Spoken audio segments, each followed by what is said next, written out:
Hello, everyone. Elizabeth here from Foundation Center, and I'm so excited to introduce you to Sean Kozowski of Mind the Gap Consulting. He will be our presenter for our February 27th online training, where we will be discussing 7 lessons learned from nonprofit leaders. Thank you so much for joining us today, Sean. Thank you. Thanks for having me. I'd love to get our conversation started by asking you, what knowledge will nonprofit leaders be able to get through our webinar? Well, I think most importantly, what I've learned as a 5-time executive director of nonprofits is that there are a lot of rookie moves and rookie mistakes that you can make. Some of these I've made. So I think my goal in creating this tool and in creating these resources is to help give people a shortcut to not make these 7 giant mistakes that many executive directors make. I was just talking to one the other day who made one of these mistakes and it cost him his career.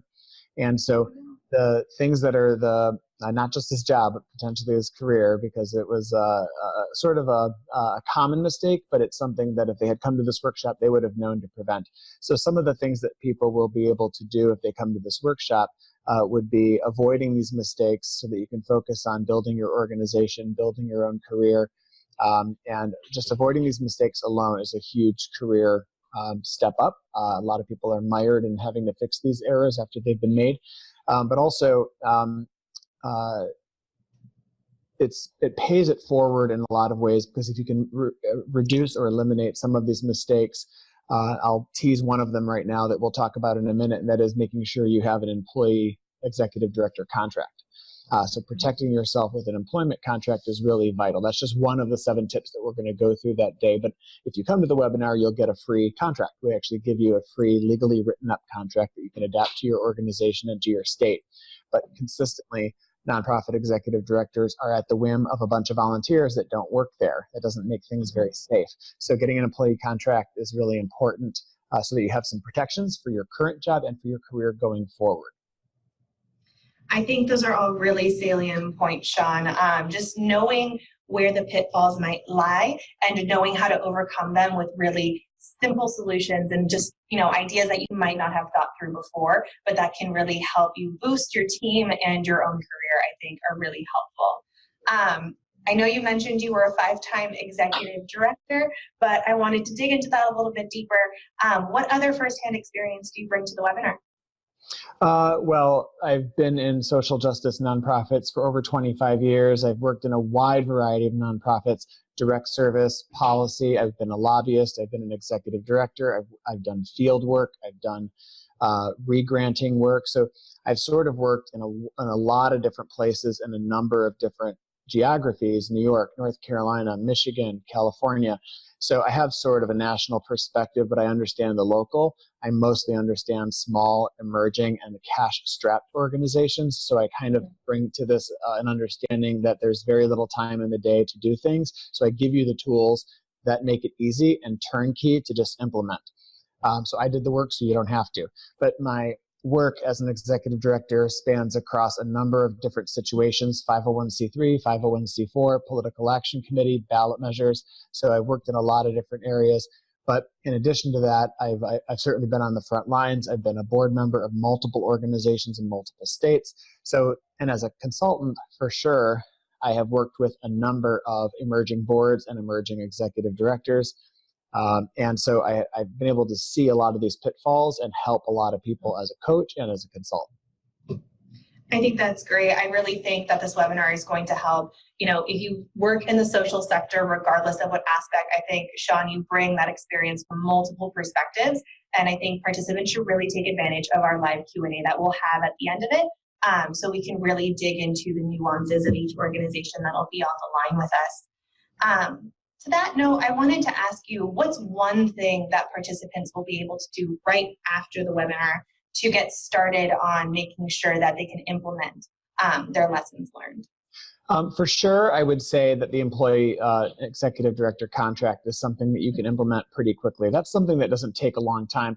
Most executive directors can download the tool, have a lawyer within 2 hours, revamp it for your state, and then go to your board chair and say, I actually want this protection. It matters to me a lot that I never be terminated for something other than cause. I give a lot of myself to this organization. I want to feel protected. And so that is something that is an easy step for people to do. Another tidbit, without giving away too much of the webinar, that folks can implement immediately afterward is getting really clear on your own comfort level as a fundraiser. I'm a big believer that the executive director's role in fundraising, in probably 90% of all public charities, is to be the chief fundraiser. And so getting really clear on your own discomfort, why that is, and assessing what's happening about whether you've abdicated your responsibility as a fundraiser in your organization. It could be why the organization may be stalled or not growing. So one thing you can immediately do afterward is assess for yourself whether you're giving all that you can to fundraising in the organization. And that's actually an easy gut check or checklist to do. Ask your development director, am I pitching in? Am I doing all for you that I could be? So those are a couple things you can do immediately afterward. And there's a bunch of other goodies that we're going to give you to help with your board and to help with your work. Fantastic. And on a fun note, I would like to get our virtual audience to get to know you a little bit more before we do get started on February 27th. So Sean, I wanted to ask you, what is your favorite place in the world? So this is going to sound pretty like woo-woo, but I don't care. My favorite place in the whole world is a retreat center that I go to in the mountains of New Mexico. I've just been to Machu Picchu and Galapagos, and I've vacationed on beaches in Rio. But all those are wonderful places. But my favorite place, my happy place, is at the Vallecitos Mountain Refuge. This retreat center is a small nonprofit in the Carson National Forest in the mountains of New Mexico. And I'm a donor. I have gone to 5 different retreats there. It is the place I go to reset. It is the place I go to remember mindfulness and meditation. And it revives me for the work so that I don't burn out. You go there and you get all of these answers, these questions answered about your life.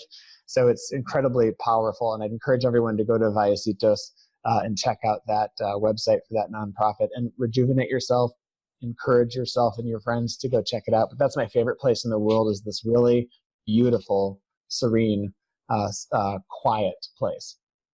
I love it. I feel like we can't say self-care enough in the social sector. So that makes me happy to hear that, Sean. I do want to remind all of our listeners that Sean will be joining us on February 27th. It will be a free webinar thanks to California Wellness. So please don't miss your opportunity to sign up. If you can't join us live for the day, you can always receive a recording upon registration. So we look forward to seeing everyone there. Thank you so much, Sean. Thanks so much.